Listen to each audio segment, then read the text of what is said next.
بیرونی سرزمینوں سے ہجرت کر کے یہاں آنے والے لوگوں کو خاصی اسپیس مل گئی اور ان لوگوں نے یہاں اپنی بستیاں، اپنی آبادیاں، اپنے شہر قائم کرنا شروع کر دیے۔ تو اس طرح سے اسلام کو ہندوستان میں جگہ ملی۔ دوستو، آج کی جو آئیڈیالوجیز ہندوستان یعنی آج جو نظریات ہندوستان میں پائے جاتے ہیں ان کی تفصیلات اگر آپ کو بتانا چاہوں تو اس طرح سے بتاؤں گا کہ مسلمان جب ہندوستان پر آ کر قابض ہوئے تو ان لشکروں کے ساتھ بہت سارے مسلمان یہاں پر آئے اور انہوں نے یہاں آ کر اپنی آبادیاں اور اپنے شہر بھی قائم کر لیے۔ ان لشکروں میں محمد بن قاسم، سلطان محمود غزنوی اور افغانستان اور سینٹرل ایشیا سے آنے والے بہت سارے دیگر لشکر شامل ہیں۔ یہ وہ وقت تھا جب دین اسلام کا سورج سرزمین عرب سے پوری طرح طلوع ہو چکا تھا اور مسلمان پوری سرزمین یعنی اس پوری زمین کے اوپر اپنی سلطنتوں کو وسعت دے رہے تھے۔ حضرت عمر بن خطاب رضی اللہ تعالی عنہ کے دور میں ایران فتح ہوا تو مسلمانوں نے ہندوستان کی طرف نظریں جما لیں اور مسلمان لشکر بڑی تعداد میں ہندوستان پر حملہ آور ہوئے۔ محمد بن قاسم کو یہ اعزاز حاصل کہ اس نے سندھ کو پہلی بار تاریخ میں فتح کیا اور محمد بن قاسم کی فتح کے بعد فتح ہندوستان کا دروازہ پوری طرح سے کھل گیا۔ اس سے پہلے ہندوستان کی اس قدیم سرزمین کے اوپر ہندو بادشاہوں کا راج تھا۔ گھمسان کی کئی جنگوں کے بعد مسلم سلطانوں اور مسلم بادشاہوں نے انہیں یہاں پر شکست دی اور پورا ہندوستان اور یہاں پر موجود دیگر چھوٹی چھوٹی ریاستیں مسلم سلاطین کے قبضے میں آ گئیں اور پھر اس دور کا آغاز ہوا جس کو دنیا مغل دور کے نام سے جانتی ہے۔ مغل دور کے آغاز سے پہلے ہی مسلمان ہندوستان میں اپنے قدم اچھے طریقے سے جما چکے تھے اور صوفیان اکرام نے دین اسلام کی تبلیغ اور ترویج کے لیے اور علماء اکرام نے اسلام کی ترویج اور تبلیغ کے لیے خاصی محنت کرنا شروع کر دی تھی اور اسلام جو کہ عرب دنیا سے ہندوستان کی جانب آیا تھا، دین اسلام ہندو تہذیب یا ہندو سرزمین میں انتہائی تیزی سے غالب آنے لگا اور اس مکمل سرزمین کے اوپر دین اسلام کا رنگ آہستہ آہستہ چڑھنے لگا۔ تو سامعین کرام، وقت گزرتا رہا، ہندوستان کی تاریخ آگے بڑھتی رہی، مورخ لکھتا رہا۔ وہ وقت بھی آیا کہ بڑی شان و شوکت سے ہندوستان کو فتح کرنے والے مغل بادشاہوں کا سورج غروب ہونے کے قریب آ گیا۔ بہادر شاہ ظفر کو برما یعنی رنگون کے اندر قید کر دیا گیا اور بہادر شاہ ظفر کی شکست کے ساتھ ہی برصغیر پاک و ہند سے مغل دور کا ہمیشہ ہمیشہ کے لیے اختتام ہو گیا۔ لیکن یہاں پر دو بڑی قومیں آباد تھیں، نمبر 1 ہندو اور نمبر 2 مسلمان۔ مسلمان ہندوستان میں کس طرح سے آئے یہ مکمل تاریخ آپ کو بتا چکے ہیں۔ مسلمان اور ہندو ہندوستان کی دو بڑی قومیں اس وقت بن چکی تھیں، لیکن مسلمانوں کے دور حکومت کا اختتام ہو چکا تھا اور اب انگریز اس مکمل کرۂ ارض پر قابض تھا۔ دوستو، یہ وہ وقت تھا کہ 1857 کے بعد مسلمانوں اور ہندوؤں دونوں نے انگریزوں سے آزادی کے لیے اپنی اپنی تحریک شروع کی۔ مسلمانوں نے اپنی الگ جماعت مسلم لیگ کے نام سے قائم کی اور اپنے لیے الگ وطن کا مطالبہ کر دیا۔ مسلمانوں کی صفوں کے اندر بھی اس مطالبے کو لے کر مکمل یکسوئی اور اتحاد موجود نہیں تھا۔ مسلمانوں میں ایک بہت بڑا طبقہ ایسا تھا جس کا یہ گمان تھا کہ چونکہ مسلمان اس پورے ہندوستان کا حکمران 800 سال تک رہا ہے تو اس لیے اس سرزمین کو تقسیم نہیں ہونے دینا چاہیے اور مسلمانوں کو اجتماعی طور پر یعنی برصغیر پاک و ہند کے تمام مسلمانوں کو مل کر آگے جدوجہد کرنی ہے اور کسی ایسے فارمولہ پر متفق ہونا ہے کہ ہم تقسیم بھی نہ ہوں اور مسلمان انگریز کے حملے سے پہلے والا مقام بھی واپس حاصل کر لیں۔ نیز مسلمانوں کی صفیں اس وقت مکمل طور پر یکسو نہ تھیں کیونکہ انگریز دور کے بعد مسلمان کو انتہائی قسم پرسی کی زندگی گزارنا پڑی تھی۔ چونکہ انگریزوں نے اقتدار مسلمانوں سے چھینا تھا اس لیے مسلمانوں کو بڑے بڑے عہدوں پر تعینات نہ کیا جاتا بلکہ بڑے بڑے عہدے ہندوؤں کو دیے جاتے۔ اب جب کہ ہندو اور مسلمان دونوں انگریز سے آزادی حاصل کرنے کے لیے جدوجہد کر رہے تھے تو مسلمانوں اور ہندوؤں کے باہمی تعلقات بھی کچھ ٹھیک نہ تھے۔ ہندو چاہتے تھے کہ انگریزوں کے جانے کے بعد اس قدیم ہندوستان کی سرزمین پر مکمل طور پر ان کی گرفت ہو۔ وہ تصور کرتے تھے کہ مسلمان بیرونی حملہ آور کی شکل میں آئے اور انہوں نے ان کی یہ 1000 سالہ تہذیب کو نقصان پہنچایا۔ ہندو آج بھی 5000 سال پہلے کی تہذیب کی بات کر رہے تھے، وہ تہذیب جو کہ شادرہ، ٹیکسلا، موہنجودڑو یا ہڑپا میں زمین کے اندر دفن ہو چکی تھی۔ زمانہ آگے بڑھ چکا تھا، ڈیموگرافکس تبدیل ہو چکے تھے، تاریخ ایک نیا موڑ لے رہی تھی۔ مسلمان اس سرزمین کی سب سے بڑی حقیقت بن چکے تھے۔ پچھلے 800 سال سے اس سرزمین کے حکمران رہے تھے، لیکن ہندو ذہن اس بات کو قبول کرنے کو تیار نہ تھا۔ وہ تاریخی حقائق سے نظریں چرا کر 5000 سال پرانی تاریخ کی بات کیے جا رہا تھا، اور یہ بات کی جا رہی تھی کہ ہمالیہ کے نیچے موجود اس تمام سرزمین کے اوپر مسلمان کا کوئی حق نہیں تھا۔ اگر ماہر ارضیات کی بات اور ہندو گروہوں کی بات کو اکٹھا رکھا جائے اور اگر اس سرزمین کے مالکانہ حقوق کسی کو دیے جائیں تو جیولوجی کے سائنسدانوں کے انفارمیشن کے مطابق، ان کی تحقیق کے مطابق، تو اس سرزمین کے حقیقی مالک صرف اور صرف ڈائناسور ہو سکتے ہیں، کیونکہ گندھارا تہذیب اور انسانوں کے یہاں آنے سے پہلے بھی ڈائناسورز اس سرزمین کے حقیقی مالک تھے۔ تو چیزیں اس طرح سے نہیں چلتی، تاریخ آگے بڑھتی ہے، تاریخ نئے موڑ لیتی ہے، ریاستوں اور سلطنتوں کے ڈیموگرافکس تبدیل ہوتے ہیں۔ خیر، ہندو اور مسلمان انگریز سے آزادی کی جنگ لڑ رہے تھے، لیکن ہندو ذہن 5000 سال پرانی تاریخ، نظریات پر اور ڈیموگرافکس کے اوپر اڑا ہوا تھا۔ نیز گھمسان کی سیاسی جنگ دونوں گروہوں کے مابین جاری تھی۔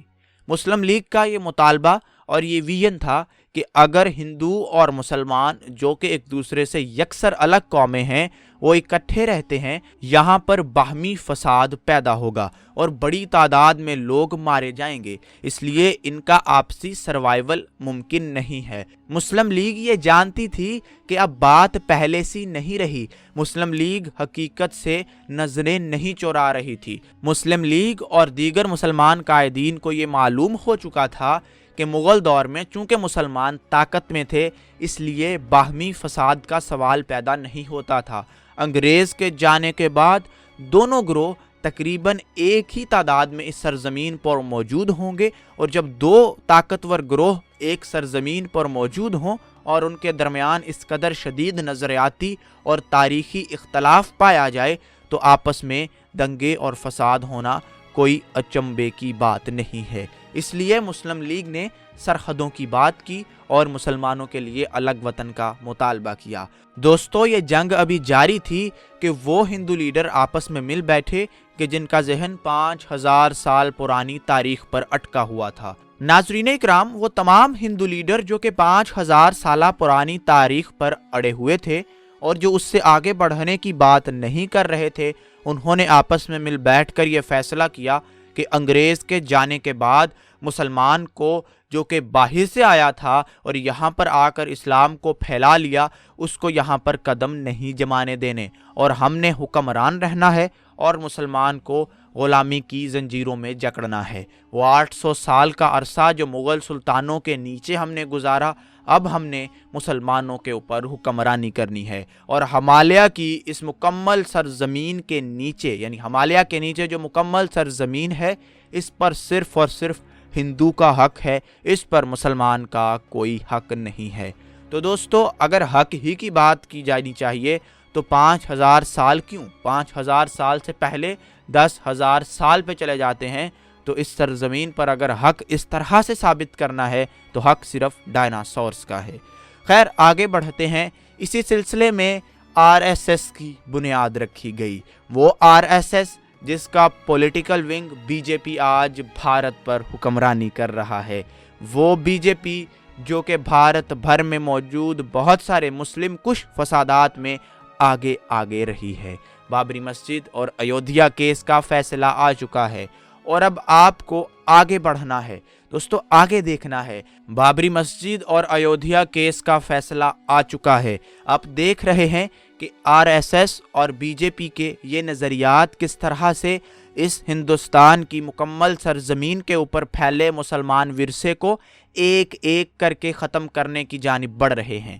کیسے بابری مسجد کو شہید کیا گیا، کیسے الہ آباد کا نام تبدیل کر دیا گیا، کیسے اورنگزیب کی جانب سے بنائے جانے والے تاج محل، جس کو دنیا کا عجوبہ کہا جاتا ہے، اس کے نیچے بھی کسی مندر کی کھوج کی جا رہی ہے اور اس کو گرانے اور وہاں پر بھی مندر تعمیر کرنے کی رائے عامہ کو ہموار کیا جا رہا ہے، اور کچھ بعید نہیں کہ آئندہ آنے والے سالوں میں ایسا کر بھی دیا جائے۔ یہی وہ چند چیزیں تھیں جس کی نشاندہی ڈاکٹر علامہ محمد اقبال، مولانا مودودی، قائد اعظم محمد علی جناح اور دیگر بہت سارے مفکرین اور علماء اکرام نے کر دی تھی۔ وہ جانتے تھے کہ انگریز کے چلے جانے کے بعد ہندو راج کس طرح سے مسلمانوں کو دبانے کی کوشش کرے گا، اسی لیے مذہب کی بنیاد پر تقسیم ہند کا مطالبہ انگریز کے سامنے رکھا گیا اور اس کو منوایا گیا۔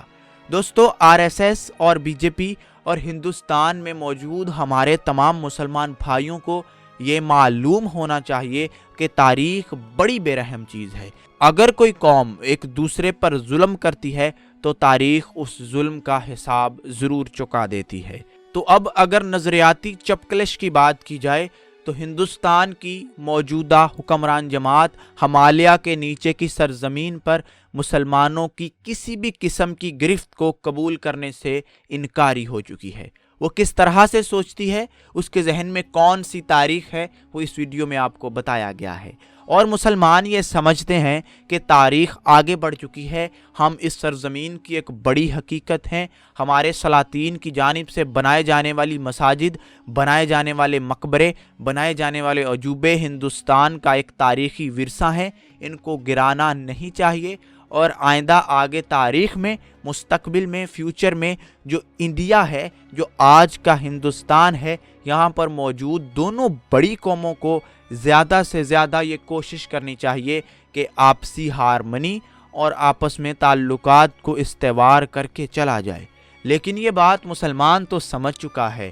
اکبر الدین اویسی، مولانا مدنی کی لیٹسٹ تقاریر کی اگر بات کی جائے تو انہوں نے یہ بات کی کہ ہم احتجاج کے لیے سڑکوں پر نہیں نکلے، ہم نہیں نکلے کیونکہ ہم سپریم کورٹ کے فیصلے کو تسلیم کرتے ہیں۔ تسلیم کرنے کا مطلب یہ نہیں ہے کہ ہم اس کو دل سے تسلیم کرتے ہیں، ہم یہ فیصلہ خوش دلی سے قبول نہیں کر رہے، ہم کر ہی نہیں سکتے، کیونکہ ہمارے ساتھ زیادتی، ہمارے ساتھ ناانصافی کی گئی ہے۔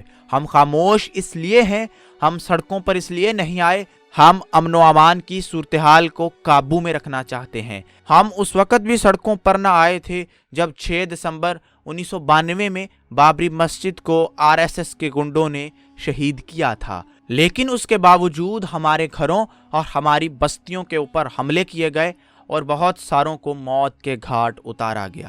تو سامعین حضرات، اس مکمل ویڈیو کو بنانے کا بنیادی مقصد یہی تھا کہ آپ کو اس خطے میں موجود نظریات اور آئیڈیالوجیز کی جو باہمی چپکلش ہے، جو باہمی جنگ ہے، وہ سمجھائی جا سکے کہ 5000 سال پہلے کیا تھا اور آج کیا ہو رہا ہے، اور موجودہ ہندوستان کے موجودہ حکمران کرنا کیا چاہتے ہیں، ان کا ویژن کیا ہے، وہ کس جانب دیکھ رہے ہیں، ان کی ڈائریکشن کیا ہے۔ تو ہندوستان میں موجود تمام لوگوں کو پہلے سے بھی موجود ہے، اور جن کو نہیں معلوم وہ اچھے سے سمجھ آ چکا ہوگا۔ ہمیں کومنٹ سیکشن میں ضرور بتائیے کہ آپ ہماری باتوں سے کس قدر اتفاق کرتے ہیں، اور تاریخی حوالوں سے اگر کچھ فیکٹ ہم نے مس کر دیا تو کومنٹ میں ضرور بتائیے۔ آپ کی رائے کے ہم منتظر رہیں گے، اور آپ کی رائے ہمارے لیے بہت مقدم ہے۔ کوشش کیجئے کہ اس ویڈیو کو ہندوستان کے ہر باسی، ہر شہری تک پہنچا دیجئے، تاکہ اس خطے کی، اس کرۂ ارض کی یہ تاریخ، جس کو انتہائی مختصر کر کے آپ کے سامنے پیش کیا ہے، اس میں موجود ایک ایک دور پر کئی گھنٹے کی ویڈیوز بن سکتی ہیں، لیکن ہم نے انتہائی مختصر کر کے آپ کے سامنے اس کو پیش کیا ہے۔ تو کوشش کیجئے کہ تمام لوگ یہ دیکھ لیں، اس لیے اس ویڈیو کو حوالے کے طور پر شیئر کیجئے، پسند آئی ہے لائک کیجئے، رائے کے لیے کومنٹ دیجئے، اسلامک سلیوشن کو سبسکرائب کرنا مت بھولیں تاکہ ہماری تمام ویڈیوز آپ کو وقت پر ملتی رہیں۔ ابھی تک کے لیے اجازت چاہوں گا۔ اللہ حافظ۔